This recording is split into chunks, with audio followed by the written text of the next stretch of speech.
राज्यपाल नियुक्त विधान परिषद आमदारांचा वाद हा आता थेट मुंबई हायकोर्टामध्ये पोहोचला।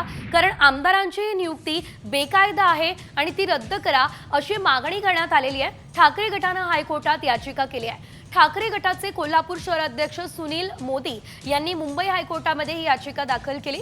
तत्कालीन मुख्यमंत्री एकनाथ शिंदे यांच्या कार्यकाळात राज्यपालांनी 7 जणांना विधान परिषद सदस्य म्हणून नियुक्त केलं। या सर्व आमदारांना या याचिकेमध्ये प्रतिवादी करण्याचे निर्देश खंडपीठाने दिले असल्याचं बघायला मिळालं।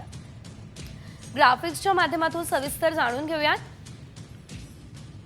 आमदारांच्या नियुक्तीला आव्हान आहे आणि यामध्ये आपण जर बघितलं तर मोठी नाव आहेत। चित्रा वाघ, शिंदे सेनेच्या मनीषा कायंदे, हेमंत पाटील, बाबूसिंग महाराज राठोड आणि विक्रांत पाटील। खरं तर या आमदारांच्या नियुक्तीला आव्हान आता दिलं जाणार आहे। पंकज भुजबळ आणि इंद्रेश नायकवडी यांचं देखील नाव समोर आलेलं आहे। खरं तर 7 हे आमदार आहेत।